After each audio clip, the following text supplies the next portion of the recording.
أشهد أن لا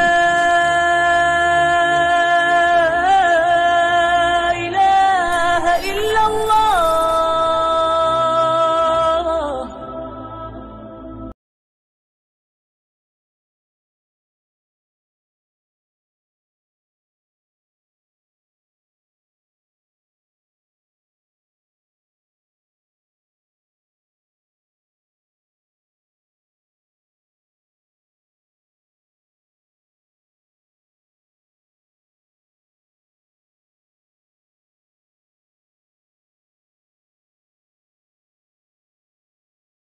أعوذ بالله من الشيطان الرجيم.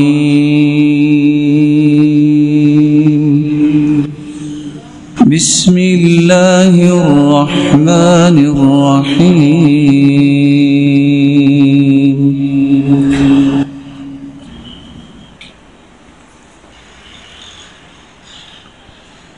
لله ما في السماوات وما في الأرض، وإن تبدوا ما في أنفسكم أو تخفوه يحاسبكم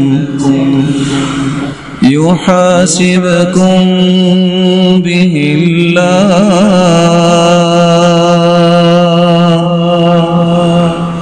فيغفر لمن يشاء ويعذب من يشاء، والله على كل شيء قدير.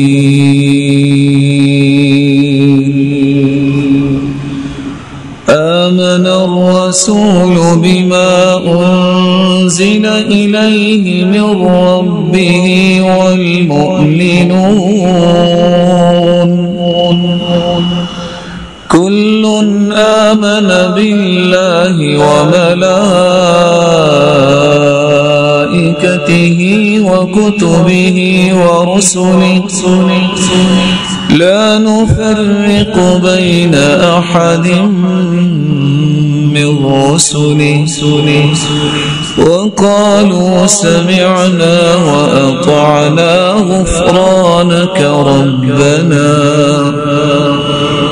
غفرانك ربنا وإليك المصير.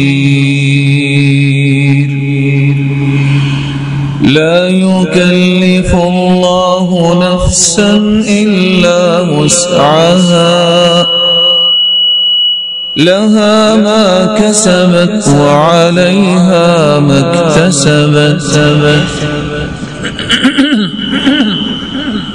ربنا لا تؤاخذنا إن نسينا أو أخطأنا،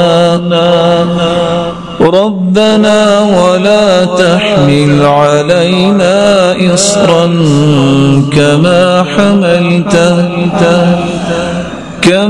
حملته على الذين من قبلنا، ربنا ولا تحملنا ما لا طاقة لنا به، واعف عنا واغفر لنا وارحمنا، أنت مولانا فانصرنا على القوم الكافرين. بسم الله الرحمن الرحيم. الحمد لله رب العالمين، وبه نستعين. الصلاة والسلام على إمام غر الميامين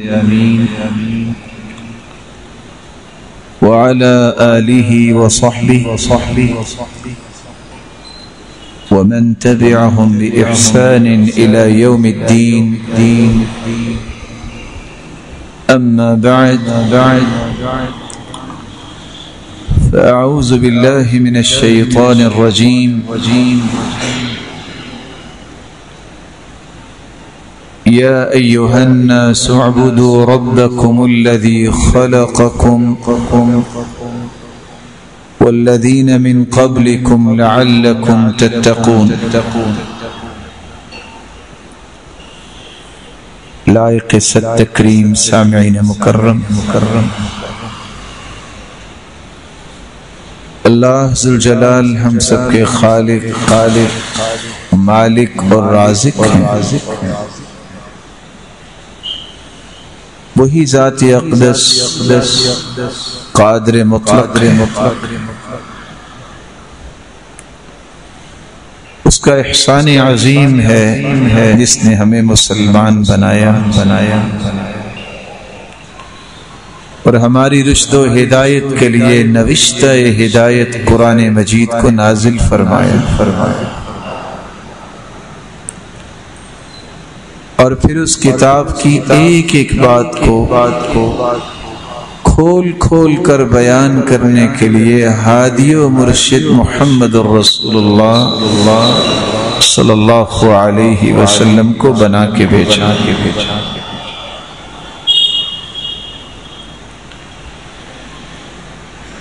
آخری پیغمبر خاتم النبیین محمد الرسول اللہ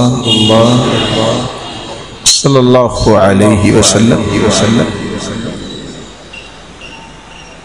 اور ان سے پہلے آنے والے تمام انبیاء جن کی بعثت کا ایک بنیادی مقصد یہ بھی تھا کہ مخلوق کے ہر فرد کو اس بات کا تعارف کروایا جائے کہ ان کا خالق و مالک اور رازق کون ہے ان کی عبادات کا اصل مستحق. اس لیے اللہ تعالیٰ نے یہ آیت قرآن مجید میں اتاری ہے. وَلَقَدْ بَعَثْنَا فِي كُلِّ أُمَّةٍ رَسُولًا أَنِ اعْبُدُوا اللَّهَ وَاجْتَنِبُوا الطَّاغُوتَ. جتنے بھی انبیاء اور رسول آئے ہر نبی اور رسول کو جو پہلا حکم دیا گیا وہ یہی حکم تھا کہ معاشرے کے ہر فرد کو اس بات کی خبر ہونی چاہیے کہ اس نے عبادت کس کی کرنی ہے. اللہ کی عبادت کی طرف ہر پیغمبر نے دعوت دی. وَاجْتَنِبُوا الطَّاغُوتَ اور انہوں نے اپنی امت کو جو دوسری بات سمجھائی کہ طاغوت سے بچ جائیں، شیطان کی پیروی سے بچ جائیں. اللہ ذوالجلال جو ہم سب کے مالک اور رازق ہیں، اس کے ہم پر کچھ حقوق ہیں. جس طرح کائنات کے اندر آج ہر بندہ اپنے حقوق کا رونا روتا ہے، کائنات کے ہر فرد کو سب سے پہلے یہ پہچاننا چاہیے کہ میں اپنے حقوق طلب کرنے میں کیا کچھ کرتا ہوں، کیا میں نے رب تعالیٰ کے حقوق ادا کر دیے ہیں. سب سے پہلا حق جو ایک مسلمان پر اللہ ذوالجلال کا حق ہے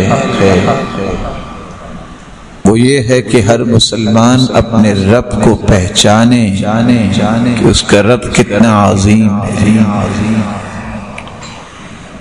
اس کا رب کتنا بڑا ہے، کتنی بڑی اس کی بادشاہی ہے. دنیا کی ہر نعمت اس کی طرف سے. یہ معرفت،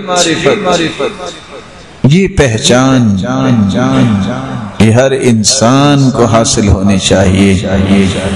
امام ابن القیم رحمۃ اللہ علیہ فرمایا کرتے تھے فَأَيُّ شَيْءٍ أَعْظَمُ فَأَيُّ شَيْءٍ عَرَفَ مَن لَّمْ يَعْرِفِ اللَّهَ، جس نے اللہ کو نہیں پہچانا اس نے پھر دنیا کو دنیا کی کس چیز کو پہچانا ہے؟ اس سے بڑی پہچان دنیا میں ہے ہی کوئی نہیں کہ ایک شخص کو اپنے رب کی پہچان ہو جائے۔ وَأَيُّ حَقِيقَةٍ أَدْرَكَ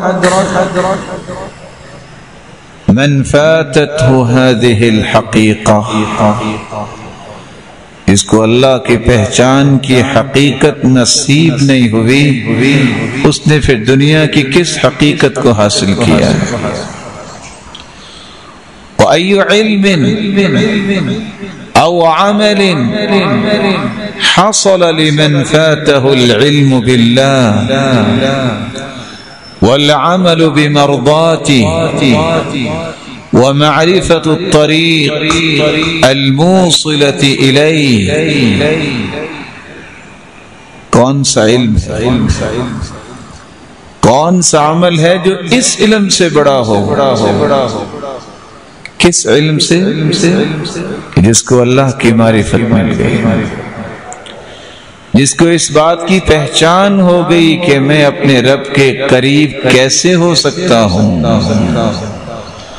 میں اپنے رب کو راضی کیسے کر سکتا ہوں۔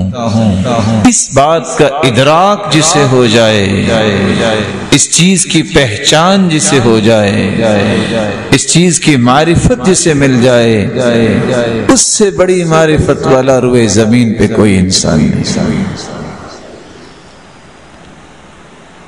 ایسا علم اور عمل کسی انسان کے پاس نہیں جس کے پاس اللہ ذوالجلال کی معرفت اور پہچان ہے۔ قرآن مجید میں اللہ ذوالجلال فرماتے ہیں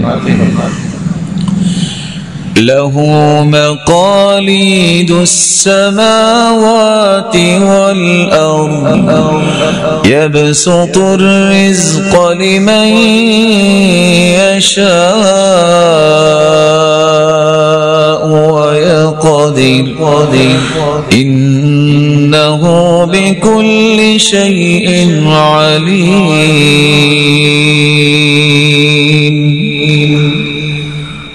زمین و آسمان کی چابیاں تو اس کے پاس، جس ہستی کے پاس زمین و آسمان کی چابیاں ہیں عطا بھی تو وہی کر سکتا ہے۔ وہ جس کو چاہتا ہے وافر مال سے نواز دیتا ہے اور اس کو دے کر آزماتا ہے، اور جس کو چاہتا ہے اس کے رزق میں تنگی کر دیتا ہے اور اس کے ساتھ تنگی کا معاملہ کر کے اسے آزماتا ہے۔ انہ بکل شیء علیم۔ کائنات کی کوئی ایسی چیز نہیں ہے جس کے متعلق اس خالق کو علم نہیں ہے۔ وہ زیادہ جانتا ہے کہ کس کو کتنا دینا ہے، وہ زیادہ جانتا ہے کہ کس کو کیا دینا ہے، اور وہی زیادہ جانتا ہے کس کو کس وقت دینا ہے، اور یہ اسی کے علم میں ہے کہ کس کو کیسے دینا ہے۔ یہ یقین، یہ معرفت، یہ پہچان، یہ ادراک میری اور آپ کی ذمہ داری ہے کہ ہم سب سے پہلے اس بات کی پہچان کریں کہ میری زندگی اور آخرت کے معاملات میرے رب کے پاس ہیں، اور رب کون ہے مجھے اس کی پہچان ہو گئی تو میری آخرت بھی سنور جائے گی، میری دنیا بھی سنور جائے گی۔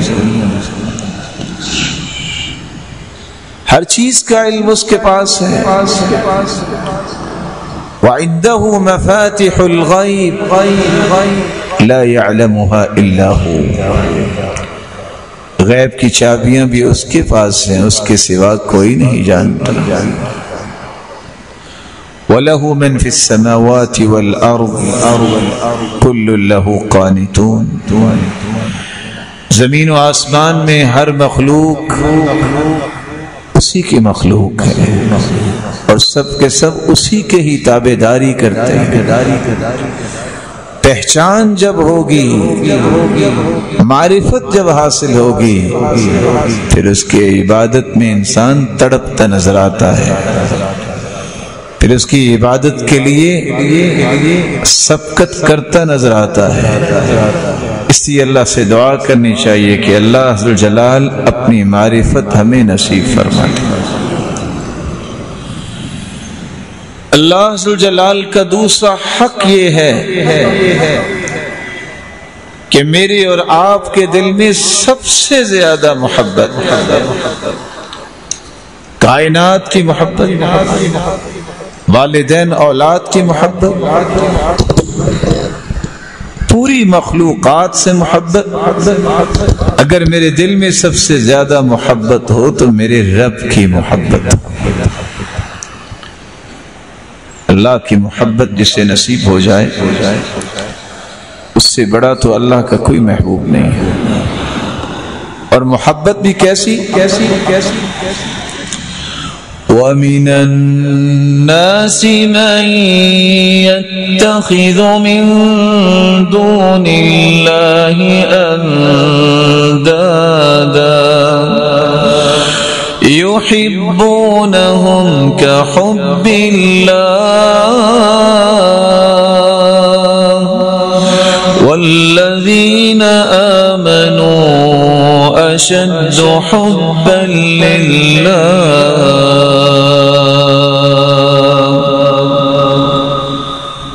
مومنوں کی دلوں میں سب سے بڑی محبت اللہ کی محبت ہوتی ہے۔ تو یہاں ایک بات میں آپ کی خدمت میں پیش کرتا ہوں، اللہ ذوالجلال کی جتنی محبت دل میں زیادہ ہوگی اتنا دل میں سکون زیادہ ہوگا۔ دنیا کے کسی فرد کی محبت جتنی زیادہ ہوگی اتنی بے چینی زیادہ ہوگی، اور یہی فرق اللہ سے انسان ڈرتا ہے تو اللہ کے قریب ہوتا ہے، دنیا والوں سے انسان ڈرتا ہے تو دور بھاگتا ہے کہیں مجھے نقصان نہ دے۔ اس لیے رسول اللہ صلی اللہ علیہ وسلم نے فرمایا ثلاث من كن فيه وجد بهن حلاوة الإيمان أن يكون الله ورسوله أحب إليه مما سواهما۔ تین خصلتیں جس انسان کے اندر پیدا ہو جائیں اسے عبادت کی لذت ملتی ہے، اسے عبادت کی حلاوت و مٹھاس نصیب ہوتی ہے، اس کے دل میں سکون آ جاتا ہے، وہ دنیا وما فیہا کو اس رب کی رضا کے لیے قربان کرنے کے لیے پرواہ نہیں کرتا کہ اس کے سامنے اللہ کی محبت سب سے قیمتی سرمایہ اور اثاثہ ہوتا ہے۔ کون سی تین چیزیں؟ ان یکون اللہ ورسولہ احب الیہ مما سواہما، ساری دنیا کی محبت ایک طرف ہو، وہ سب سے زیادہ محبت اپنے دل میں رکھتا ہے تو اللہ ذوالجلال کی محبت رکھتا ہے اور اس کی رسول کی محبت رکھتا ہے۔ وَأَن يُحِبَّ الْمَرْءَ لَا يُحِبُّهُ إِلَّا لِلَّهِ، زندگی کا سفر طے کرتے ہوئے کسی سے تعلق تو بنانا پڑتا ہے، کسی سے محبت استوار کرنی پڑتی ہے، کسی سے معاملات طے کرنے پڑتے ہیں، لیکن ان تمام قسم کے معاملات میں اس کی بنیاد یہ ہوتی ہے کہ میں کسی مسلمان سے بھی اگر محبت کرتا ہوں تو اپنے رب کی رضا کے لیے کرتا ہوں، میرا رب راضی ہو جائے۔ اس کا پلیئر یہ ہے، رب کیسے راضی ہو سکتا ہے؟ میرے رب کی خوشنودی اور کسے مل سکتی ہے؟ میرے رب کی رضا مجھے کیسے مل سکتی ہے؟ وَإِن يَعُودَ فِي الْكُفْرِ بعد اذ انقذه الله من كما يكره ان يقذف في النار. تیسری نشانی اس کی یہ ہے، ایمان کی دولت حاصل کر لینے کے بعد وہ کفر کی طرف پلٹنے کو اس طرح ناپسند کرتا ہے جس طرح جہنم کی آگ کو ناپسند کرتا ہے. مسلمان بن جانے کے بعد غیر مسلم کے طور طریقے، ان کی عادات اور رویے اور ان کے رسم و رواج اس کو کبھی پسند نہیں ہوتے. اسی طرح ان سے نفرت کرتا ہے جس طرح جہنم کی آگ سے نفرت کرتا ہے. یہ تین قسم کی صلاحیتیں اگر پیدا ہو جائیں تو اللہ عز و جلال اسے محبت تو عطا کرتے ہی کرتے ہیں، اس کو ایمان کی لذت و حلاوت اور مٹھاس بھی نصیب کر دیتے ہیں. امام ابن القیم رحمت اللہ علیہ شریف فرمایا کرتے تھے مقربین اللہ تعالیٰ کے وہ ہوتے ہیں وَجُمْلَةُ حَالِهِمْ أَنَّهُمْ قَوْمٌ قَدْ امْتَلَأَتْ قُلُوبُهُمْ بِمُحَبَّةِ اللَّهِ فلم يعد فيهم عرق ولا مفصل إلا دخله الحب. مقربین ان لوگوں کو کہتے ہیں جن لوگوں کے دل اللہ کی محبت سے لبریز ہوتے ہیں، ان کے انگ انگ میں، ان کے جوڑ جوڑ میں اگر محبت ہے تو اللہ سبحانہ و تعالی کی محبت ہے. اسی لیے جسم کے اعضاء کیا ایک ایک انگ کو اللہ کے لیے قربان کرنے کے لیے وہ ہر وقت تیار رہتے. دیا بھی تو اس نے ہی عطا بھی تو اس نے ہی کیا ہے. تو اللہ عز و جلال کی پہچان کے بعد اس کا دوسرا حق یہ ہے کہ اس کی محبت کو اپنے دل میں پیدا کیا جائے. اور پتہ اس وقت چلتا ہے محبت سچی ہے کہ نہیں جب مخلوق کی محبت آڑے آ جاتی ہے. اللہ نے یہ فرمایا اور مخلوق یہ کہہ رہی ہے. وہاں پھر پتہ چلتا ہے کہ کس کی محبت کو مقدم کرتا ہے. جس نے اللہ کی محبت کو مقدم کیا وہ کامیاب ہو گیا. ماں سے بڑھ کے کس کا رشتہ ہے؟ وہ کیسے لوگ تھے جن کی تربیت رسول اللہ صلی اللہ علیہ وسلم نے فرمائی.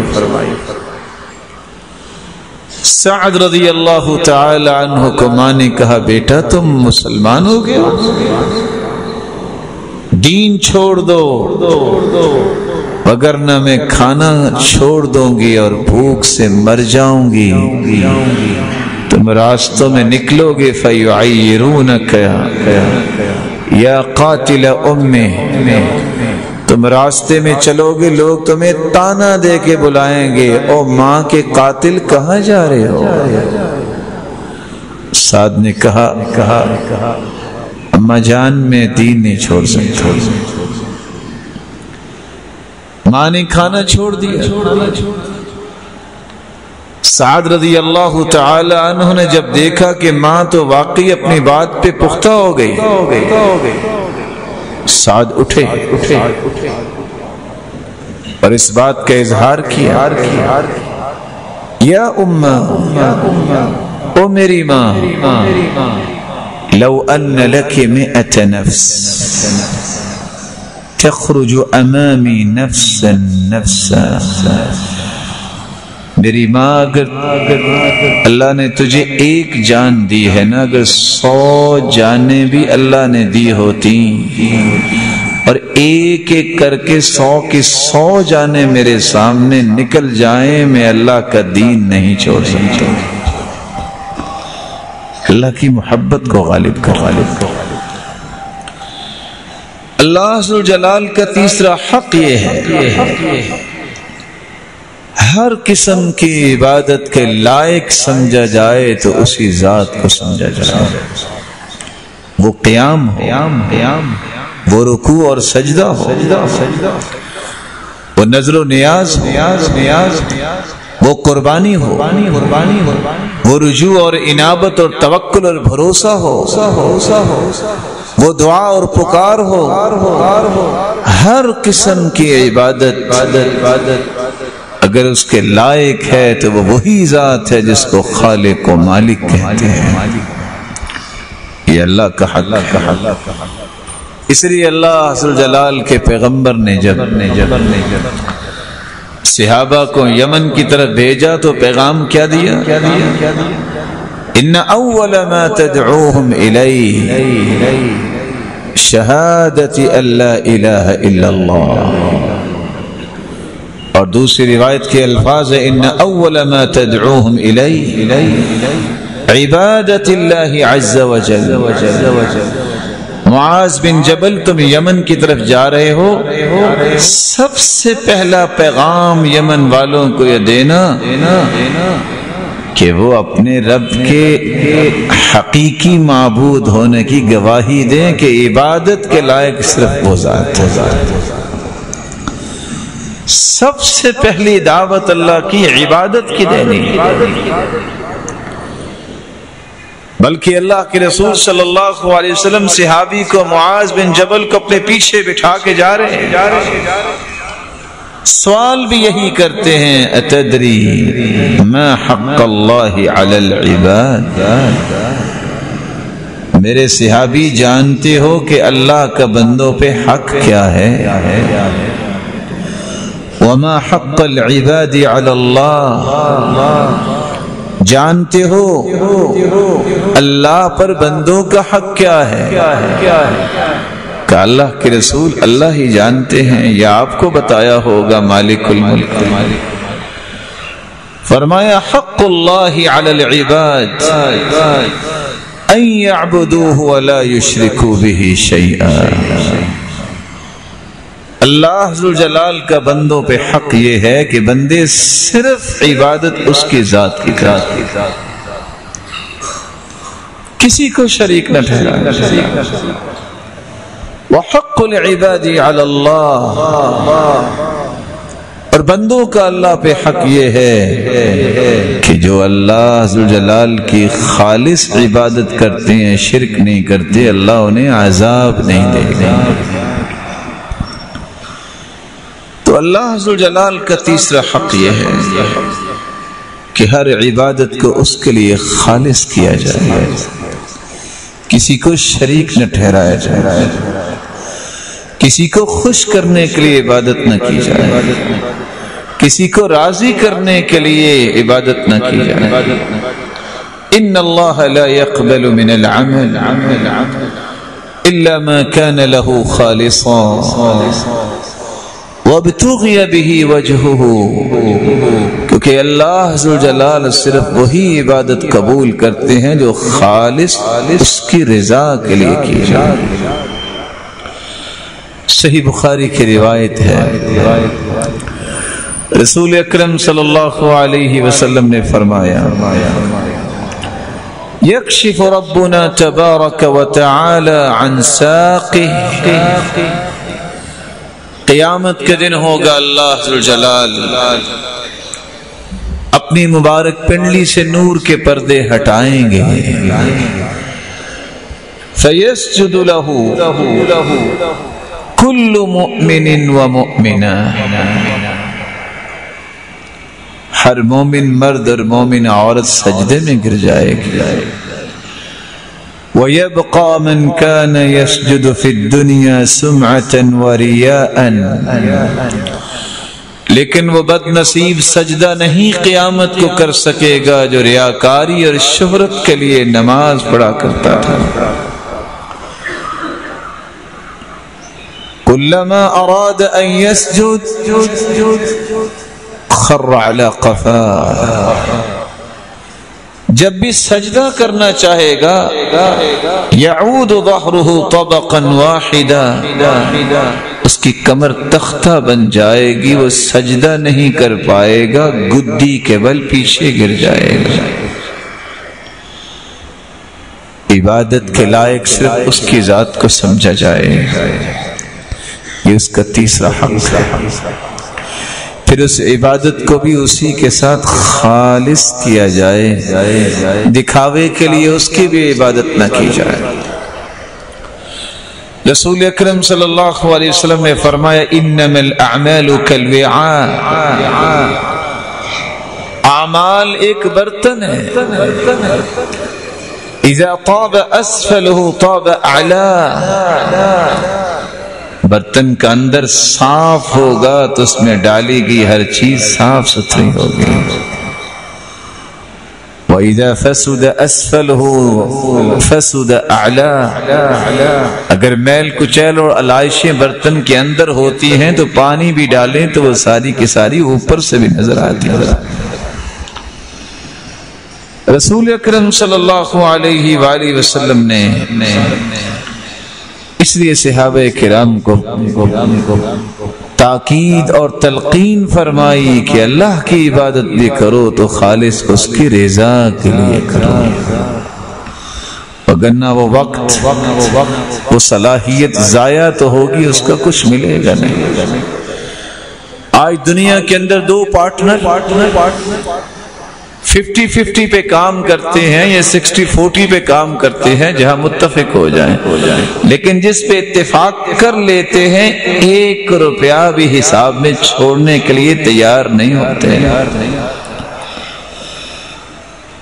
میرے رب کا فیصلہ سنیے، قیامت کا دن ہوگا، اذا جمع اللہ الاولین والآخرین لیوم لا ریب فیہ، رسول اللہ صلی اللہ علیہ وسلم نے فرمایا اللہ ذوالجلال جب پہلوں کو بھی اور بعد میں آنے والوں سب کو ایک جگہ جمع کریں گے،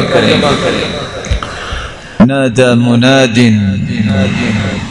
ایک آواز لگانے والا آواز لگائے گا، من كان اشرك في عمله لله احدا فليطلب ثوابه من عنده فإن الله اغنى الشركاء عن الشرك۔ لوگوں اللہ کی رضا کے ساتھ ساتھ کسی اور کو راضی کرنے والا آج اللہ سے تو اسے کچھ نہیں ملنے والا، اسی سے جا کے اس کا اجر لے لے۔ 99% اللہ کی رضا کے لیے کام کرنے والا اور 1% لوگوں کو راضی کرنے والا، اللہ فرمائیں گے میں 99 حصے بھی اپنے چھوڑتا ہوں، جس کے لیے اس نے کام کیا اسی سے جا کے اس کا اجر اور بدلہ لے لے۔ میں آج مشرک سے بھی بری ہوں، مستغنی ہوں اور اس کے عمل سے بھی مستغنی ہوں۔ اللہ ذوالجلال ہمیں اس حق کی صحیح ادائیگی کی توفیق عطا فرمائے۔ اللہ ذوالجلال کا چوتھا حق یہ ہے اس بات پہ یقین کر لیا جائے کہ وہ ہمارا نگران ہے۔ ہم دنیا میں کہاں بھی ہوں گے اللہ ذوالجلال کی نگرانی میں، مراقبت الہی میں۔ شاید دنیا کے کیمرے فیل ہو جائیں لیکن میرے رب کا نظام کبھی خلل کا شکار نہیں ہوگا۔ کہاں جائیں، کس جگہ چھپیں گے، اس کے سامنے تو کوئی بھی اوٹ نہیں ہے۔ لا تخفى علیہ خافیہ، کوئی چیز اس ہستی پر مخفی نہیں ہے۔ تو پھر کیوں نہ اس بات کا یقین کیا جائے کہ اللہ کی مراقبت ہے، اس کی نگرانی، ہم کہیں بھی نہیں جا سکتے۔ وَاعْلَمُوا أَنَّ اللَّهَ يَعْلَمُ مَا فِي أَنفُسِكُمْ،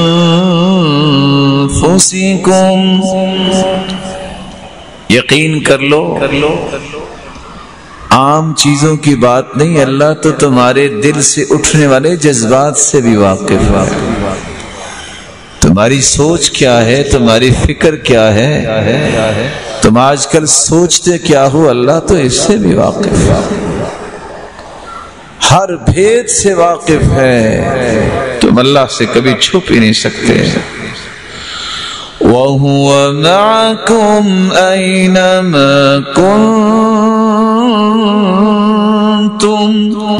وَاللَّهُ بِمَا تَعْمَلُونَ بَصِيرٌ۔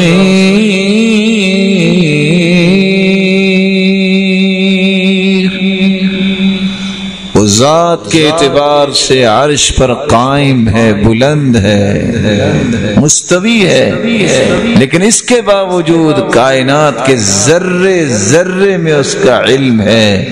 تم جہاں بھی جاؤ وہ جانتا ہے، تم اس سے چھپ نہیں سکتے۔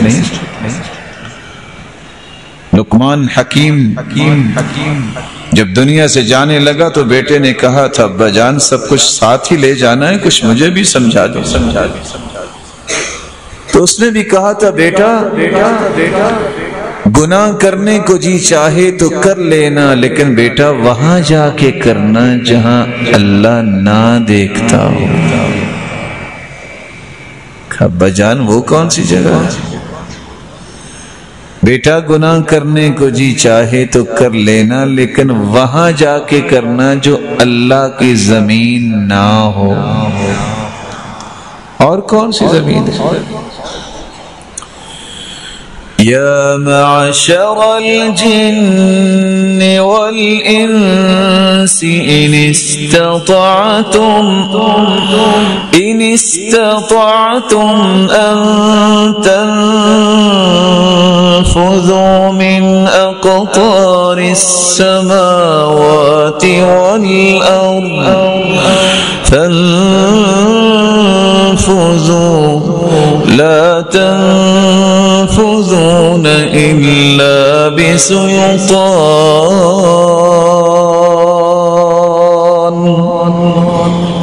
جنوں اور انسانوں، اگر تمہارے پاس اتنی طاقت ہے تو زمین و آسمان کے کناروں سے باہر چلے جاؤ، کوئی جا سکتا۔ یہ یقین جب تک نہیں ہوگا ہم اللہ ذوالجلال کا حق ادا نہیں کرنا کہ میرا رب ہر ایک چیز کو جانتا ہے۔ لقمان حکیم نے بھی یہی کہا تھا بیٹا وہاں جا کے گناہ کرنا جہاں اللہ نہ دیکھتا ہو، اور بیٹا پھر اتنا گناہ کر لینا جتنی سزا سہنے کی تیرے جسم میں طاقت ہے۔ کس کی طاقت ہے؟ حدیث تو کہتی ہے کہ ایک شخص کو جب ایک کوڑا مارا گیا فامتلأ قبرہ نارا، اس کی قبر آگ سے بھر گئی۔ پوچھتا ہے علی ما جلدتمونی، مجھے یہ سزا کیوں دے رہے ہو؟ جواب ملا انک صلیت صلاۃ واحدا، انک صلیت صلاۃ واحدہ بغیر طہور، تو نے ایک نماز بغیر وضو اور طہارت کے پڑھی ہے، اس کی سزا مل رہی ہے۔ ومررت بمظلوم فلم تنصرہ، تیرے سامنے لوگ ظلم کرتے اور تم مظلوم کی آہ و بکا سنتے گزر جاتا، اس کی مدد نہیں کیا کرتا۔ يعلم خائنة الأعين وما تخفي الصدور۔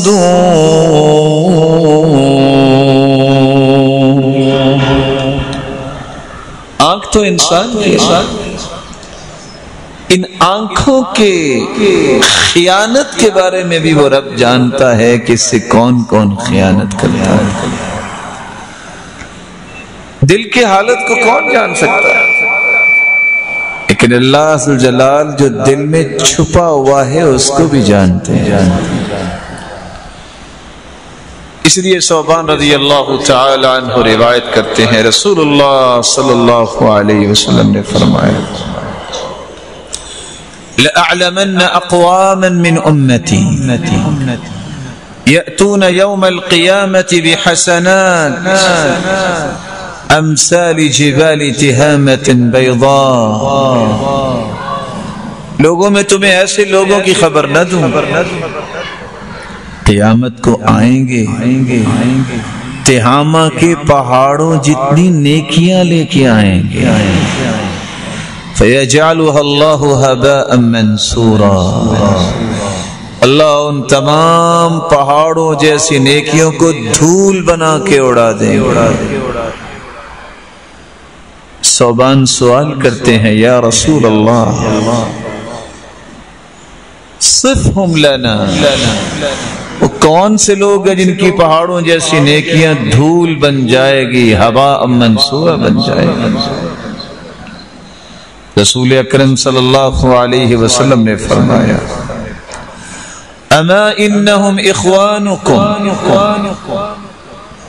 ومن جلدتکم، وہ تمہارے جیسی ہوں گے،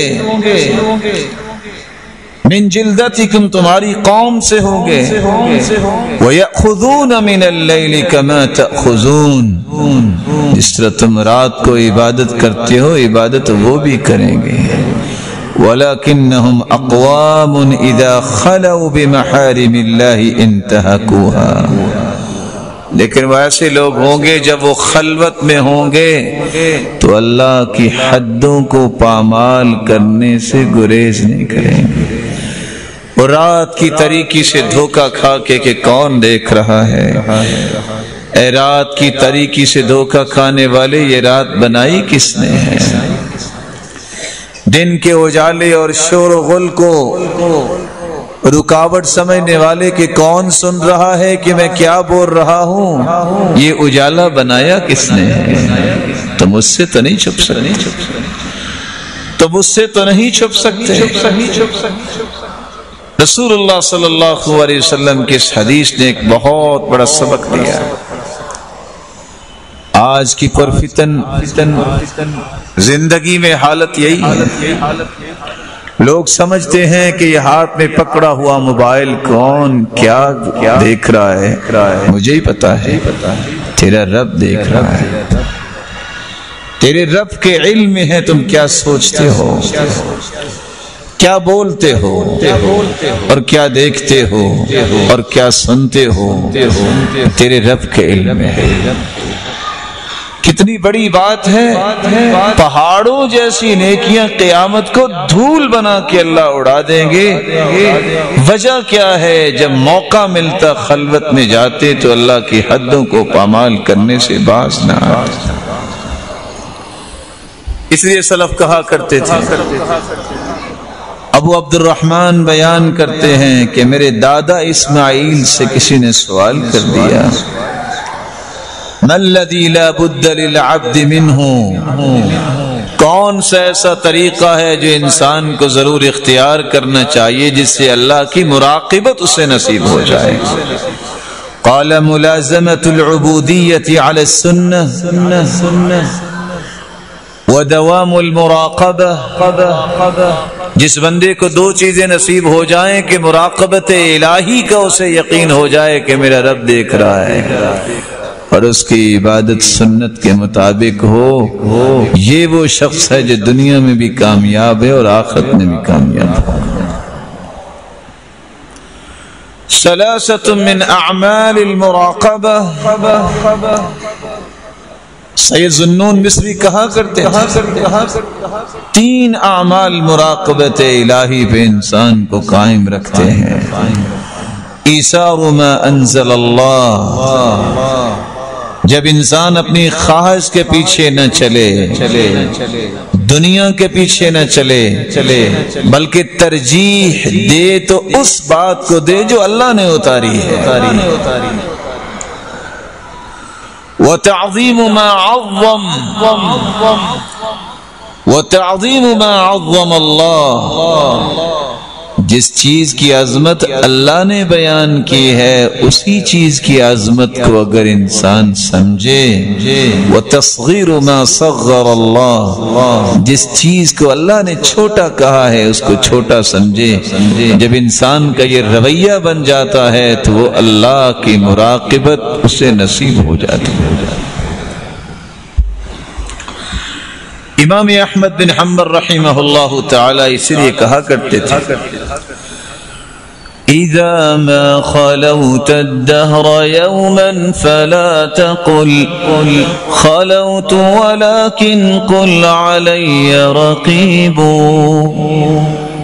کبھی زندگی میں اکیلے ہو تو یہ مت کہنا میں اکیلا ہوں، یہ ضرور ساتھ کہہ دینا میں تو ویسے اکیلا ہوں لیکن میرے ساتھ اللہ کے فرشتے بھی ہیں. سلف کہا کرتے تھے جب وہ اکیلے ہوتے کہتے مرحباً اللہ کے فرشتوں تمہیں خوش آمدید. جب میں لوگوں میں تھا تب بھی تم میری نیکیاں لکھتے تھے، آج میں تمہاری توہین نہیں کروں گا، آج بھی میں نیکیاں دے کے تمہیں بھجواؤں گا. اور فوراً وہ اللہ کا ذکر شروع کر دیتے اور ساتھ مسکراتے ہوتے اکیلے. کبھی زندگی میں تصور نہ کیجئے کہ آپ اکیلے ہیں. اللہ کی ذات یہ سب کچھ جانتی ہے، جو کچھ تم بولو گے، جو کچھ تم کرو گے.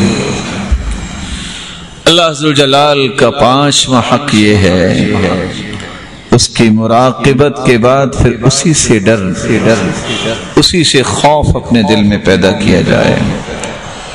مالک الملک کا فرمان ہے فَلَا تَخْشَوْهُمْ وَاخْشَوْنِي وَإِيَّايَ فَارْهَبُونِ.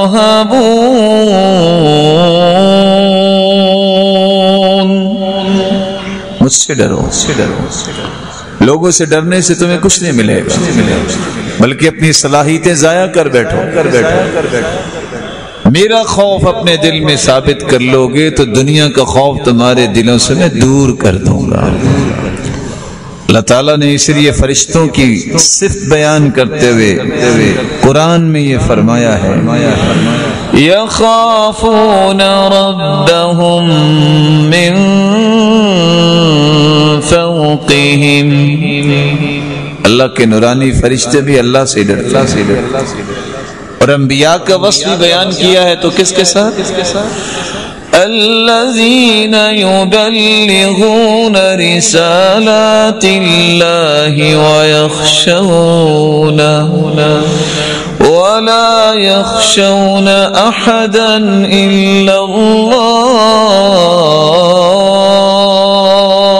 اللہ وکفی باللہ حسیبا.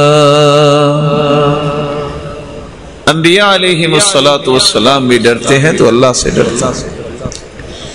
یہ حق ہے کہ ہم اللہ کا خوف اپنے دل میں پیدا کریں. اور یاد رکھنا جس کے دل میں اللہ کا خوف آ جائے اس سے بڑا بہادر کوئی نہیں ہوتا. آج دنیا تذکرے کرتی ہے عمر کے کہ روئے زمین نے اس جیسا جرنیل اور بہادر نہیں دیکھا کیونکہ وہ اللہ سے بہت ڈرنے والا تھا. اس کی حالت یہ تھی اتنا بڑا جرنیل ہونے کے باوجود زمین پہ بیٹھا بیٹھا رو رہا ہوتا تھا. فاخذت ابنا من الارض، زمین سے تنکا اٹھا کے عمر رونے لگ جاتی اور کہتے یا لیتنی لم تلدنی امی، کاش میری ماں نے مجھے جنا ہی نہ ہوتا. یا لیتنی کنت تبنا، کاش میں ایک دھاگا ہوتا. اس کے اندر اللہ کا خوف تھا تو پوری دنیا اس سے ڈرتی تھی. ایسے نہیں قیصر کہتا تھا، روم کا بادشاہ ایسے نہیں کہتا تھا پتہ تو کرو عمر ہے کون. انہو قد اکل کبدی، اس کے خوف نے تو میرا کلیجہ کھا لیا ہے، اس کا پتہ کرو یہ ہے کون. اللہ کا خوف یہ وہ نعمت ہے جس کو اللہ ذوالجلال عطا کر دیں اس سے بڑا محبوب الہی کوئی نہیں ہوتا. رسول اللہ صلی اللہ علیہ وسلم نے اس لیے فرمایا تھا 7 خوش نصیبوں کو اللہ اپنے عرش کا سایہ نصیب فرمائیں گے. ان میں ایک وہ شخص بھی ہوگا وَرَجُلٌ دَعَتْهُ امْرَأَةٌ ذَاتُ مَنْصِبٍ وَجَمَالٍ فَقَالَ إِنِّي أَخَافُ اللَّهَ. ایسا انسان اللہ کے عرش کے سائے تلے ہوگا جس کو حسن و جمال اور عہدے والی عورت گناہ کی دعوت دے اور وہ کہتا ہے میں تو اللہ سے ڈرتا ہوں۔ یہ خوف جب انسان کے اندر آ جائے تو جہاں اللہ عز و جلال کا وہ حق ادا کرتا ہے وہاں پھر اللہ اسے دنیا اور آخرت کی ہر خوف سے آزاد کر دیتا ہے۔ یہی وہ خوف تھا جس کی بنیاد پہ صحابہ کرام کو پوری دنیا کے لیے نمونہ بنایا۔ میں کبھی سوچتا ہوں جانور چرانے والا کو پی ایچ ڈی تو نہیں ہو سکتا، یہ بکریوں کے چرواہے میں بھی اتنا خوف اللہ نے پیدا کر دیا محمد مصطفیٰ کی تربیت کی وجہ سے کہ عبداللہ بن مسعود کہتے ہیں ایک جانور مجھے دے دو، وہ کہتا ہے میرے مالک نے منع کیا ہے۔ کہا تو مالک کون سا دیکھ رہا ہے، تم کہنا بھیڑیا کھا گیا۔ کہا مالک تو نہیں دیکھ رہا لیکن میرے مالک کا مالک تو دیکھ رہا ہے۔ میں اس کو جواب کیا جواب یہی وہ خوف تھا جو سیدنا ابو بکر صدیق رضی اللہ تعالی عنہ کے اندر تھا۔ وہ کہتے تھے یا لیتنی کنت شجرۃ تعضد ثم تؤکل، کاش میں بھی ایک درخت ہوتا اور مجھے کاٹ کے جانوروں کے سامنے ڈال دیا جاتا اور میرا حساب نہ ہوتا۔ یہی وہ خوف سیدہ عائشہ رضی اللہ تعالی عنہا کے پاس ہاتھ میں درخت کا پتا لے کے وہ روتی اور دوپٹہ بھیگ جاتا اور کہتی یا لیتنی کنت ورقۃ من هذه الشجرہ، کاش میں بھی ایک درخت کا پتا ہوتی، کوئی جانور کھا لیتا اور میرا قیامت کو حساب نہ ہوتا۔ اللہ تعالیٰ یہ خوف نصیب فرمائے جس سے انسان اللہ کے قریب ہوتا ہے۔ لیکن یہ کیسے ہو سکتا ہے؟ انما یخشی اللہ من عباده العلماء،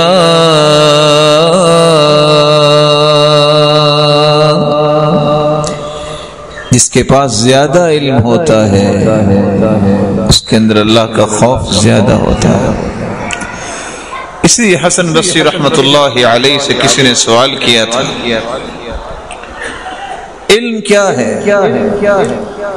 تو حسن بصری رحمت اللہ علیہ نے فرمایا تھا العلم هو خشیت اللہ، علم تو اللہ کی خشیت کا نام ہے۔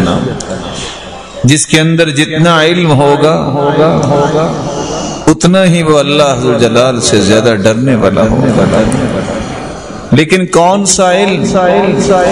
جس سے اللہ کی خشیت انسان کو ملتی ہے، جس علم کے ساتھ عمل ہوتا ہے، جو علم اللہ کی رضا کے لیے حاصل کیا جائے، جو علم اللہ کا تقرب حاصل کرنے کے لیے حاصل کیا جائے، اللہ اس کے ساتھ پھر یہ نعمتیں عطا کرتے ہیں۔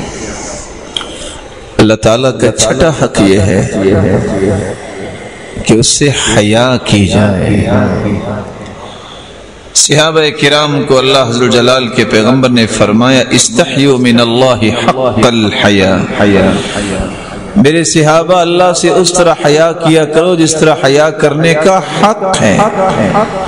قلنا یا رسول اللہ انا نستحیی والحمد للہ، اللہ کے پیغمبر اللہ کا شکر ہے ہم حیا تو کرتے ہیں۔ قال لیس ذاک، میرا مطلب یہ نہیں ہے کہ آپ حیا نہیں کرتے، میں کہہ رہا ہوں اللہ سے ایسی حیا کرو جس طرح حیا کرنے کا حق ہے۔ کہ اللہ کے پیغمبر وہ کیسے؟ آپ صلی اللہ علیہ وسلم نے فرمایا ولكن الاستحياء من الله حق الحياء أن تحفظ الرأس وما وعى والبطن وما حوى ولتذكر الموت والبلاء ومن أراد الآخرة ترك زينة الدنيا ومن فعل ذلك فقد استحيا من الله حق الحياء. اللہ سے حیا کرنے کا حق وہ ادا کرتا ہے ان تحفظ الرأس وما وعى، اپنے سر کی بھی حفاظت کرو، سوچوں کی حفاظت کرو، اور جو سر میں آنکھ ہے، کان ہے، زبان ہے، اس کی بھی حفاظت کرو. والبطن وما حوى، پیٹ کی بھی حفاظت کرو کہ اس میں حرام کا لقمہ نہ جائے. وما حوى، اور اپنی عزت کی بھی حفاظت کرو، پیٹ کے ارد گرد اس کی بھی حفاظت کرو، یہ کہیں غلط کاری کی طرف نہ چلے جائے. وَلْتَذْكُرِ الْمَوْتَ وَالْبِلَا، اور تیسرا کام یہ کرو تم 100 سال بھی زندہ رہو گے، آخر تمہیں مرنا ہے، کبھی موت کو نہ بلانا، اور جب مر گئے تو یاد رکھنا یہ ہڈی بوسیدہ ہو جائے گی، کچھ رہے گا نہیں، انسان مٹی میں مٹی ہو جائے گا. یہ جسم کی نشو و نما پہ توجہ دینے والا کبھی موت کو نہ بھولے، اور جو آخرت کا ارادہ کرتا ہے وہ دنیا کی رنگینیوں میں دل نہیں لگاتا. یہ 4 کام جو کر لیتا ہے وہ اللہ سے حیا کرنے کا حق ادا کر دیتا ہے. اللہ ذوالجلال یہ حق پہچاننے، اس کو ادا کرنے کی توفیق عطا فرمائے. رسول اکرم صلی اللہ علیہ وسلم صحابہ کرام کو تلقین کرتے ہیں، ان استطعت الا يرينها احد فلا يرينها. میرے صحابی کبھی بھی ستر نہ کھولو کسی کے سامنے، الا ما ملکت یمینک، بیوی ہے یہ لونڈی ہے، اور کبھی بھی بے پردہ کسی کے سامنے نہ ہو. یہ کہ اللہ کے رسول یہ بات تو سمجھ آ گئی. اذا كان احدنا خالیا، جب ہم اکیلے ہوں اور غسل کرنا ہے تو پھر بھی کوئی نہیں دیکھ رہا، تو رسول اللہ صلی اللہ علیہ وسلم نے فرمایا اللہ احق ان یستحیا منہ من الناس، اللہ زیادہ لائق ہے کہ اس سے بھی حیا کی جائے. اس لیے سیدنا ابو بکر صدیق کہا کرتے تھے جب سے میں نے یہ بات سمجھی، میں جب قضائے حاجت کے لیے بھی جاتا ہوں تو اپنے سر کے اوپر کپڑا ڈالتا ہوں اللہ سے حیا کرتے ہوئے، چھپتے ہوئے.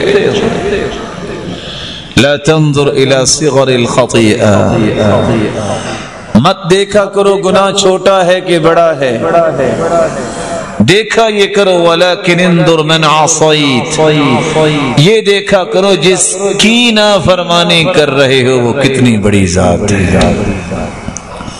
جب یہ چیز انسان کے دل میں آ جائے تو پھر وہ اللہ کی حیا کرتا ہے. امام اصمعی کہتے ہیں میں بیت اللہ کا طواف کر رہا تھا، اہل علم یہاں موجود ہیں، لغت عرب کے اگر 4 پلرز ہوں تو ان میں ایک اصمعی ہے، ایک ابن درید ہے.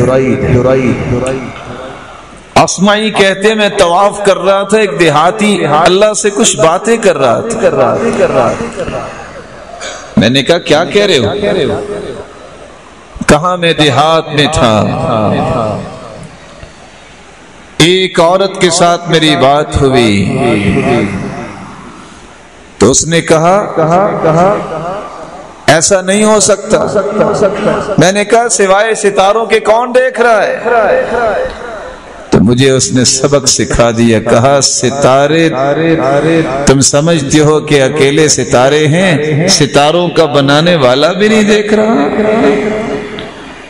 اس اس چیز نے میرے اندر یہ حیا پیدا کی اور میں نے ذہن بنا لیا کہ ہاں اگر مجھے حیا کرنی ہے تو سب سے پہلے اللہ سے حیا کرنی ہے۔ اللہ ذوالجلال اس وقت تک کسی کو یہ صلاحیت نصیب نہیں کرتے جب تک وہ اپنے اندر 4 چیزیں پیدا نہیں کر رہے تھے۔ طلق ابن حبیب بیان کرتے ہیں ان تعمل بطاعت اللہ علی نور من اللہ ترجو ثواب اللہ وان تترک معصیت اللہ علی نور من اللہ تخاف عقاب اللہ۔ اگر اس طرح کا اللہ کا خوف اور حیا پیدا کرنی ہے دل میں تو پہلا کام یہ ہے جب بھی تم اللہ ذوالجلال کی اطاعت کرو تو علم کی روشنی میں کیا کرو اور اس نیت سے کیا کرو اس کا بدلہ میں نے اللہ ذوالجلال سے لینا ہے، کسی اور سے نہیں لینا۔ تم جب گناہ چھوڑو اس نیت سے گناہ چھوڑو کہ میں نے اپنے رب کو راضی کرنا ہے، اللہ دل کے اندر یہ خوف اور یہ حیا پیدا کر دیں گے۔ عبداللہ ابن مسعود کہا کرتے تھے ان یطاع فلا يعصى وان یذکر فلا ينسى۔ اگر اللہ کا خوف اور حیا اپنے دل میں پیدا کرنا چاہتے ہو تو اس رب کو بھلایا نہ کرو، کثرت سے اس کا تذکرہ کیا کرو۔ جب بار بار زبان پہ اس کا تذکرہ آئے گا تو اس کی محبت بھی دل میں آئے گی اور اس کی حیا بھی دل میں پیدا ہو جائے گی۔ کبھی اس کی نافرمانی پہ جرت نہ کیا کرو، اس کی اطاعت پہ ہر وقت دل لگا کے لگے رہا کرو۔ اللہ ذوالجلال ہم سب کو اپنا حیا اور اپنا خوف نصیب فرمائے جس سے ہم اللہ ذوالجلال کے قریب ہو جائیں۔ معاذ رضی اللہ تعالی عنہ اس لیے کہا کرتے تھے ان اول الناس بی المتقون من كانوا وحيث كانوا۔ اللہ ذوالجلال کے قریب سب سے زیادہ وہ ہوتے ہیں جو اللہ سے زیادہ ڈرنے والے ہیں، وہ کوئی بھی ہو اور کہاں بھی ہو۔ اللہ کے قریب سب سے وہی ہے جس کے اندر حیا اور خوف زیادہ ہوتا ہے۔ اللہ ذوالجلال کا 8واں حق یہ ہے کہ زندگی کے تمام معاملات میں اس کی بات کو مقدم کیا جائے، اس کو ہی راضی کرنا مقصود ہے۔ یحلفون باللہ لکم لیرضوکم واللہ ورسولہ احق ان یرضوہ ان كانوا مؤمنین۔ وہ قسمیں اٹھاتے ہیں کہ ہم آپ تو راضی کرنا چاہتے ہیں، اللہ احق ان یرضوا، سب سے زیادہ حق تو یہ ہے کہ اللہ کو راضی کیا جائے۔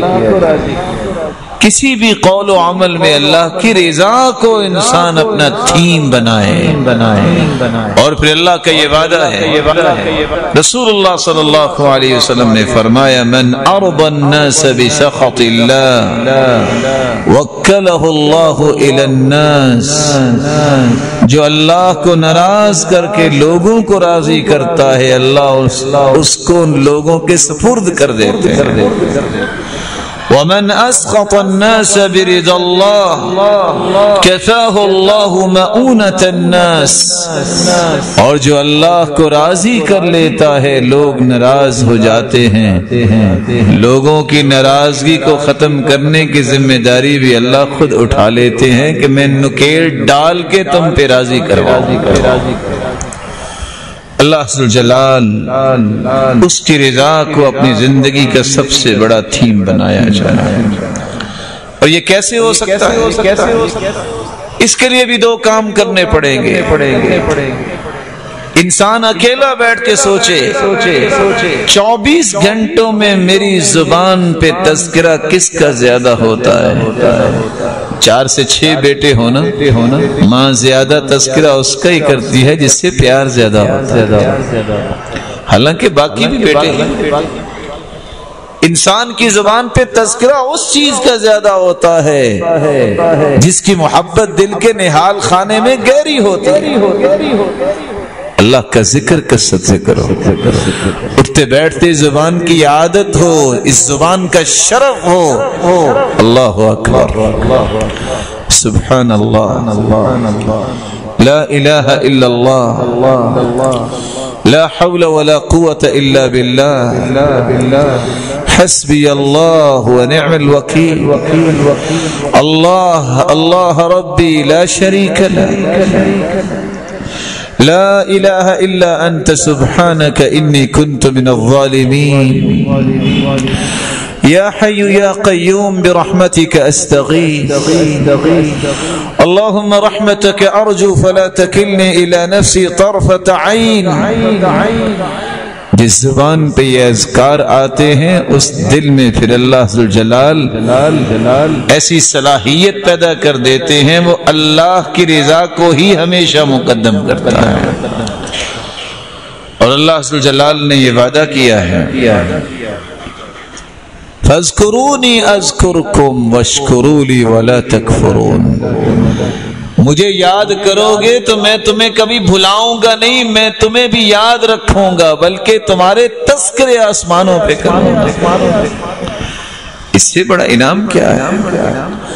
امام ابن القیم اس لیے فرماتے ہیں کہ اعمال کی قبولیت کے 3 درجے ہیں۔ ایک درجہ یہ ہے بندہ عمل کرتا ہے لیکن کوئی دل لگا کے نہیں کرتا، صرف عذاب سے بچ جاتا ہے، پھر عمل اور اچھا کرتا ہے، عذاب سے بھی بچتا ہے، فرض بھی ادا ہوتا ہے۔ اور اصل درجہ قبولیت کا یہ ہے کہ انسان نے نماز پڑھی، فرض بھی ادا ہوا، عذاب سے بھی بچا، اور یہ روئے زمین پہ سجدہ کر رہا ہے، اس کے تذکرے اور اس کی تعریفیں، اس کا فخر اللہ آسمانوں میں بیان کر رہے ہیں۔ اللہ ذوالجلال ایسی عبادت کرنے کی ہمیں بھی توفیق عطا فرمائے۔ رسول اللہ صلی اللہ علیہ وآلہ وسلم نے صحابہ کرام کو ایک 9واں حق بھی بیان کیا۔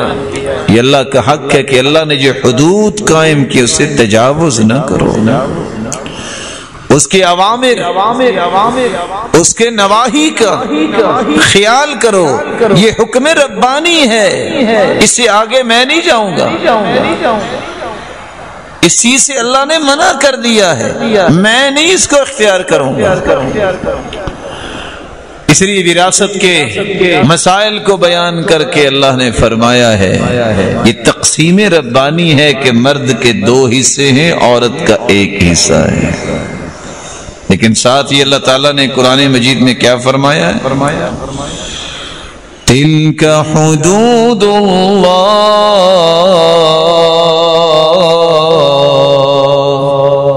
یہ اللہ کی حد۔ وَمَن يُطِعِ اللَّهَ وَرَسُولَهُ يُدْخِلْهُ جَنَّاتٍ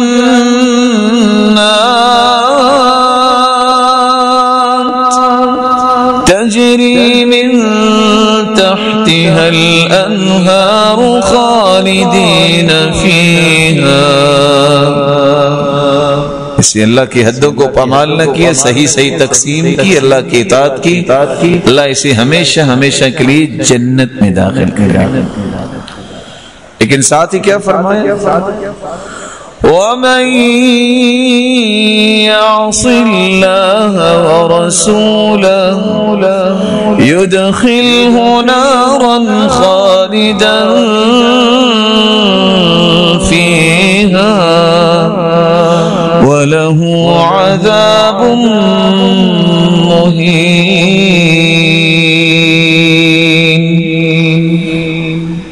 جس نے اللہ کی تقسیم کے مطابق تقسیم نہ کی اس نے اللہ کی نافرمانی کی، اس کا نتیجہ کیا ہے؟ ہمیشہ ہمیشہ کی جہنم میں لے گی۔ اللہ کی حدود کو کراس نہ کیجیے، اس کا حق ہے۔ اللہ تعالیٰ نے جن چیزوں کو حرام کہہ دیا ہے تمہاری زبان پہ اس کے بارے میں علت کی بات نہیں آنی چاہیے کہ یہ حلال ہے۔ رسول اللہ صلی اللہ علیہ وآلہ وسلم پر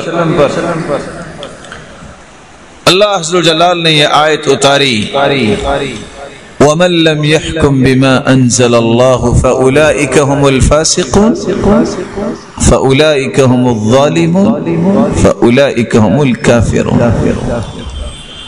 جو اللہ کے فیصلوں کے مطابق فیصلہ نہیں کرتے وہ ظالم بھی ہیں، فاسق بھی ہیں، اور کفر دون کفر کے بھی مرتکب ہیں۔ کہیں ان کا یہ عمل ان کو کافر نہ بنا دے۔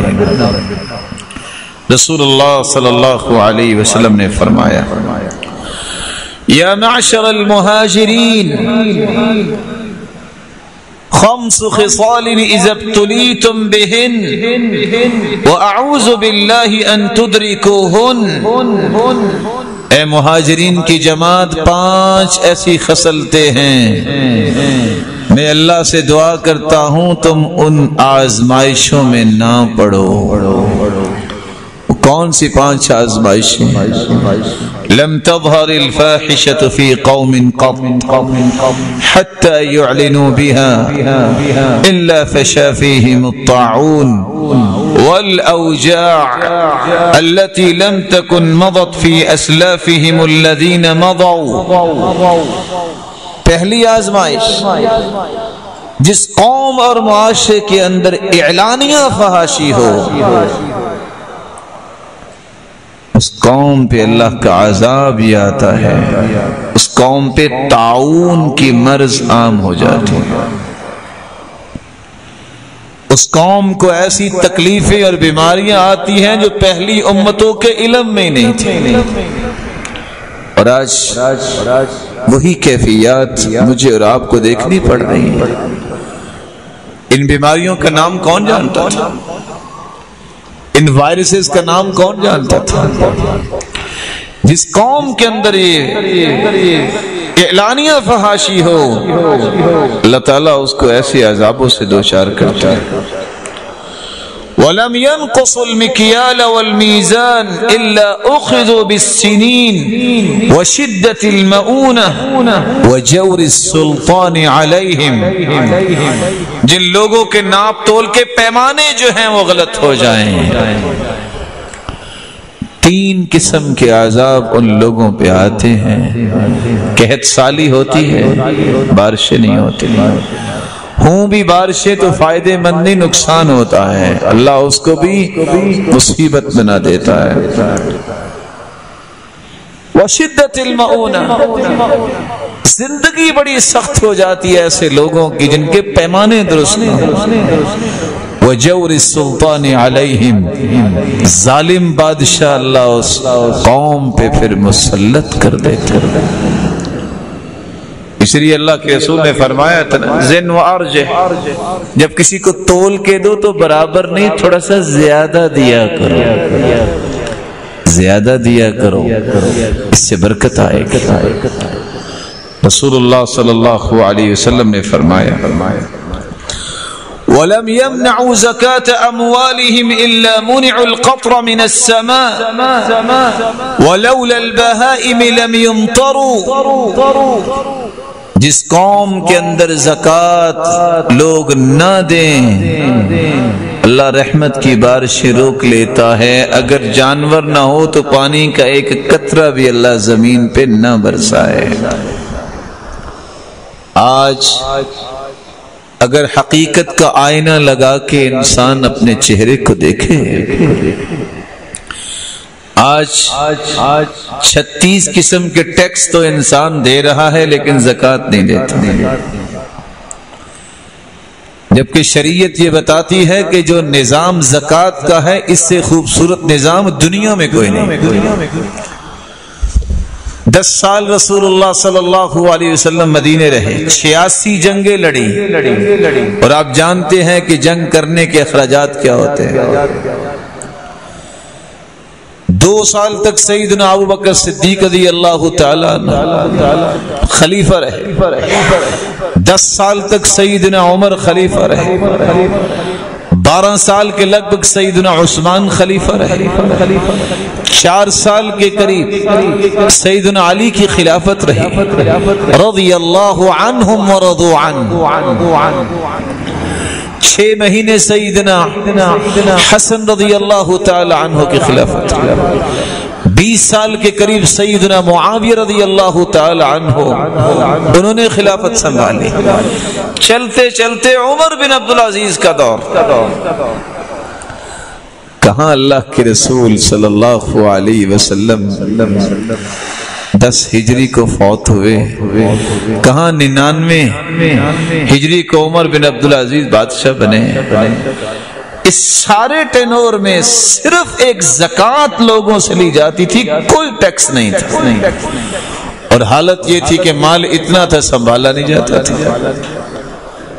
جنگیں بھی ہوئی ہیں، کہا مال ہے تو فقیروں میں تقسیم کر دو، جواب ملا مسلمانوں کے خلیفہ فقیر تو بچا ہی کو نہیں، کس کو دیں؟ کہا مسکینوں کو دے دو، کہا مسکین تو بچا ہی کوئی نہیں، کہا جا کے اعلان کرو کوئی مقروض ہے تو اس کا قرض ادا کر دو، کہا اعلان کیا ہے، قرضے بھی سب کے دور ہو گئے، بلکہ ان لوگوں کے قرضے بھی جو کاروباری لوگ تھے لیکن مقروض ہو گئے، کہا ان کے بھی قرضے ادا کر دو۔ یہ دنیا کا وہ نظام ہے جس کی مثال دنیا پیش نہیں کر سکتی۔ کہا پھر جاؤ بازاروں میں اور گلیوں میں اعلان کرو کسی کی شادی ہونے والی ہے تو ہم اس کی شادی کر دیتے ہیں، بیت المال سے ان کی شادیاں کی گئی ہیں، پھر بھی مال بچ گیا۔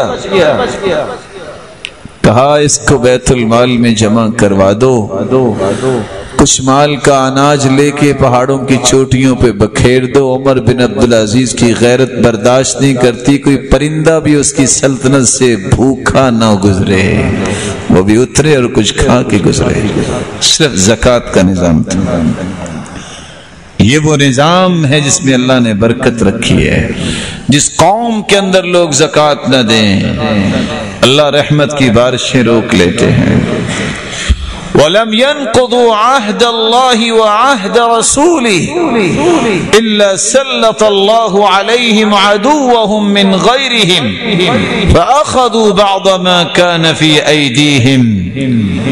اور جس قوم کے اندر وعدے کی پابندی نہ رہے اس قوم پہ اللہ پھر ان کے دشمنوں کو مسلط کر دیتے ہیں، جو کچھ ان کے ہاتھ میں ہوتا ہے وہ بھی چھین کے لے جاتے ہیں۔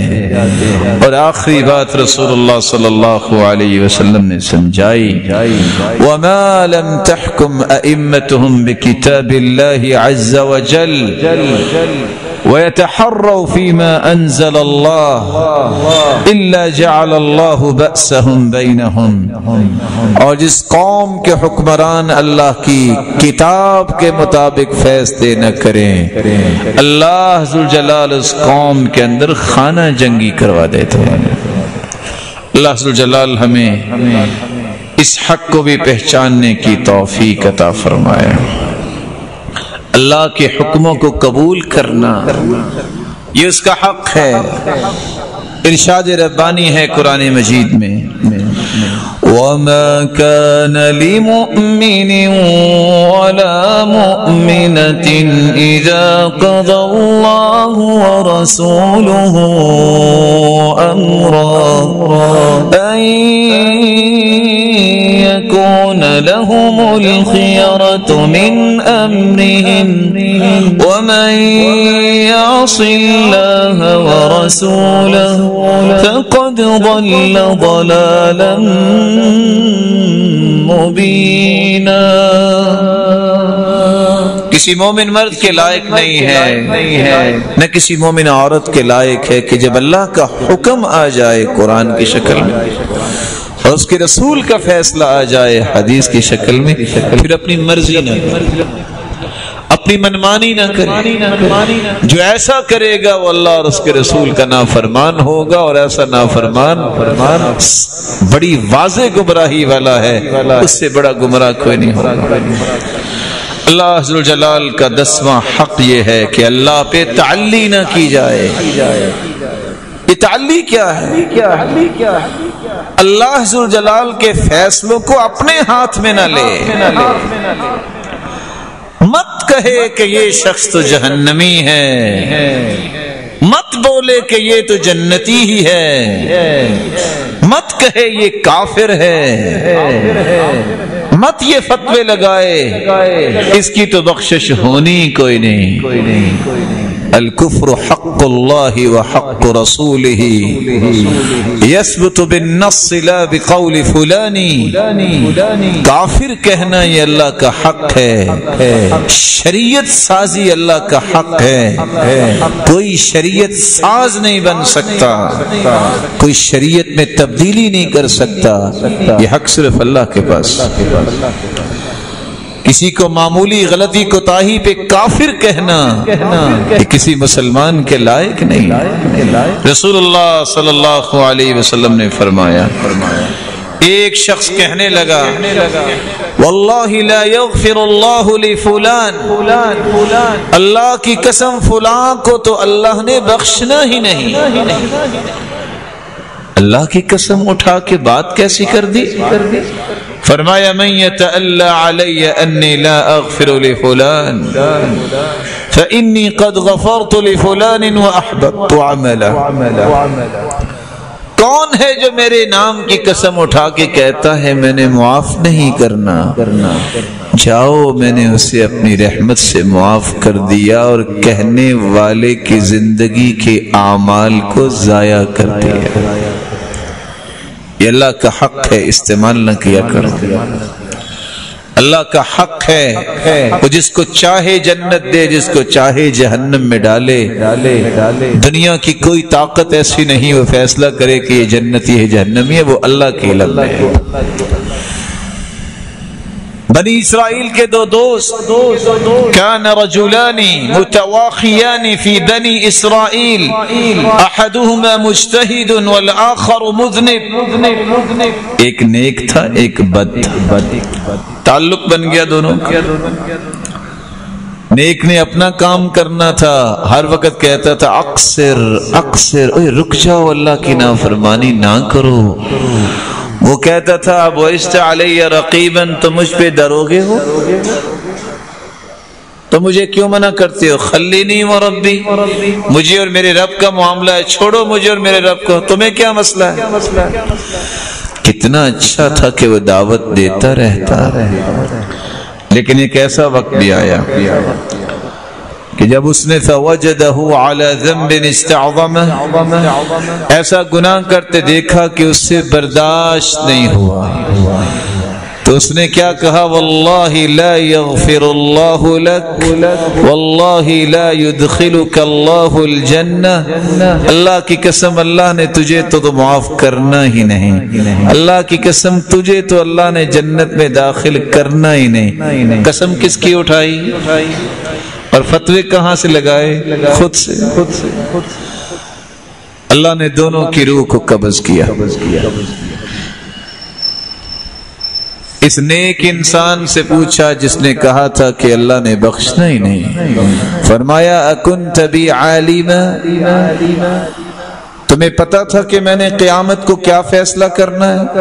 قال لا یا رب، اللہ میرے تو علم میں نہیں تھا، تو پھر قسم کیوں اٹھائی؟ او کنت علی ما فی یدی قادرا، کیا جو میرے ہاتھ میں طاقت تھی وہ تیرے ہاتھ میں آ گئی؟ قال لا یا رب، نہیں میرے مالک۔ اللہ عز و جلال کا حکم ہوا اذهبوا به الى النار، اس شخص کو جہنم لے جاؤ، اور گنہگار سے کہا اذهب فادخل الجنة برحمتی، صحیح الجامع کی روایت ہے 4455 گنہگار سے کہا جاؤ میری رحمت سے جنت میں چلے جاؤ. یہ اللہ کا حق ہے.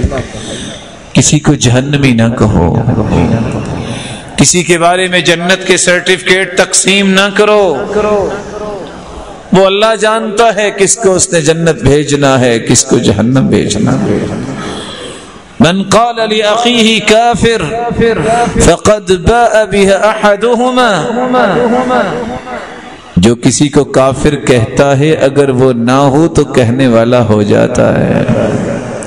کفر کے فتوے نہ لگایا کرو، یہ اللہ ذوالجلال کا حق ہے. شریعت سازی اللہ کا حق ہے اور وہ شریعت مکمل ہو چکی ہے، اس میں کسی اضافے کی ضرورت نہیں ہے. یہ اللہ کا حق سلب نہ کیا کرو، یہ اللہ کے حق میں دخل اندازی اور رکھنے نہ ڈالا کرو. اللہ نے قرآن اتار کے فیصلہ کر دیا ہے.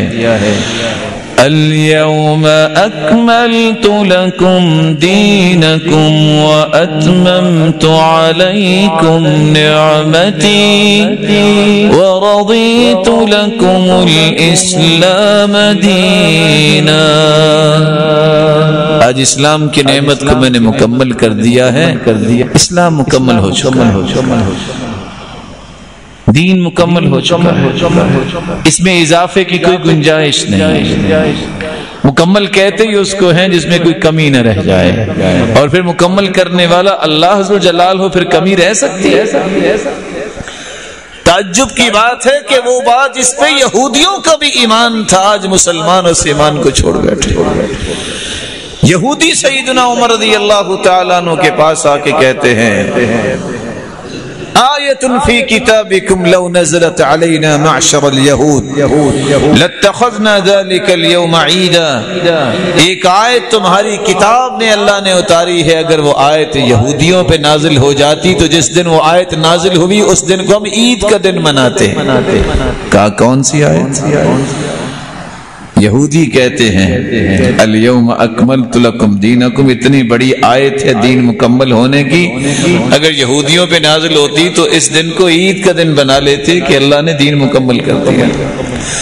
سیدنا عمر کہنے لگے ہم جانتے ہیں یہ آیت کب اتری. میدان عرفات میں اللہ کے رسول تھے، اونٹنی پہ بیٹھے تھے، صحابی نے اونٹنی کی مہار پکڑی تھی اور وہ ہمارے لیے عید کا دن ہی. یہودیوں کو اس بات کی خبر تھی کہ دین مکمل ہو چکا. آج دین کا نام لے کے کتنے اضافے کیے جاتے ہیں. صحیح بخاری مسلم کی روایت من احدث فی امرنا هذا ما ليس من فهو رد. ہر وہ بات جو قرآن جو اللہ کے رسول صلی اللہ علیہ وسلم دین لے کے آئے ہیں اس میں اضافہ ہوگا وہ مردود ہے. اور سچ کہا تھا امام مالک نے جو کہتا ہے کہ اب بھی کسی چیز کے اضافے کی ضرورت ہے، اس کے کہنے کا مطلب یہ ہے ان محمدا خان الرسالہ والعیاذ باللہ کہ رسول اللہ صلی اللہ علیہ وسلم نے نعوذ باللہ رسالت اور پیغام پہنچانے میں خیانت کی ہے، پورا نہیں پہنچایا، یہ رہ گیا تھا جو پورا کر رہے ہیں. یہ اللہ کا حق ہے شریعت سازی، اس میں اضافہ کرنا، اس میں تبدیل کرنا کسی بات کو، دین کی بات کو دوسری بات سے، یہ کسی کا حق نہیں ہے. رسول اللہ صلی اللہ علیہ وسلم نے ایک بات یہ بھی سمجھائی ہے کہ اللہ ذوالجلال کے ان حقوق کو ادا کرنے کا ایک طریقہ یہ ہے جب تک اللہ ذوالجلال سے حسن ظن نہ ہو اس وقت تک انسان کا ایمان مضبوط نہیں ہوتا. جو اللہ کے بارے میں حسن ظن اور اچھا گمان رکھتا ہے وہی شخص ان حقوق کو ادا کر سکتا ہے. اس لیے قرآن کہتا ہے فَمَا ظَنُّكُمْ بِرَبِّ الْعَالَمِينَ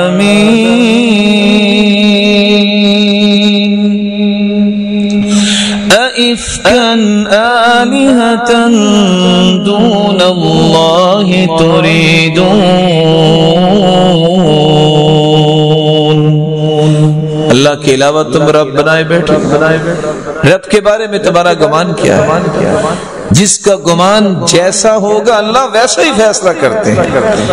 انا عند ظن عبدی بی ان شرا فشر وان خیرا فخیر. جو شخص اللہ عز و جلال فرماتے ہیں میرے بارے میں جیسا گمان کرتا ہے میں اس کے مطابق ہی فیصلہ کرتا ہوں. اچھا گمان کرے میں اسے کبھی محروم نہیں کرتا، اور جب برا گمان کرے میں برے گمان کا بدلہ ہی اسے دیتا ہوں. بلکہ روایت کے الفاظ ہیں انا عند ظن عبدی بی فلیظن بی ما شاء. میں اپنے بندے کے گمان کے مطابق فیصلہ کرتا ہوں. جب بھی کوئی گمان کرے جو مرضی گمان کرنا چاہتا ہے کر لے، میں اس کا گمان پورا کرتا ہوں. اللہ عز و جلال سے دعا ہے اللہ عز و جلال ہمیں یہ حقوق ادا کرنے کی توفیق عطا فرمائے، اور اللہ عز و جلال کے ہر فیصلے پہ راضی ہونے والے بنا دے. اور سلف دو چیزیں کہا کرتے تھے وہ میری اور آپ کی زبان کا ورد بھی بن جائے. سلف یہ کہا کرتے تھے لذتی و راحتی فیما قدر علی. میری زندگی کی اصل لذت اور راحت یہ ہے جو میرے رب نے میرے بارے میں فیصلہ کیا ہے بہت اچھا کیا ہے، اس کے فیصلے سے بڑھ کے کوئی فیصلہ نہیں. اور سلف یہ کہا کرتے تھے اللہم اجعل بسمتی عادہ، اے اللہ مسکرانے کو میری عادت بنا دے. وحدیثی عبادہ، میری بات اتنی خوبصورت کر دے کہ میری زبان سے نکلنے والا ہر کلمہ اور لفظ عبادت بن جائے. وحیاتی سعادہ، اور میری زندگی کو سعادت والی زندگی بنا دے. وموتی شہادہ، موت تو آنی ہے میرے مالک، میری موت کو شہادت کی موت بنا دے. مالک الملک سے دعا ہے جتنے یہ روشن چہرے بیٹھے ہیں سب کو اللہ اپنی محبت نصیب فرمائے، سب کو مقربین کی صف میں شامل فرمائے. الہ العالمین جس طرح تیرے گھر میں جمع ہے ان کو جنت الفردوس میں اپنے محبوب کے ساتھ جمع فرما اور اپنے دیدار کا مستحق بنا. وآخر دعوانا الحمدللہ رب العالمین.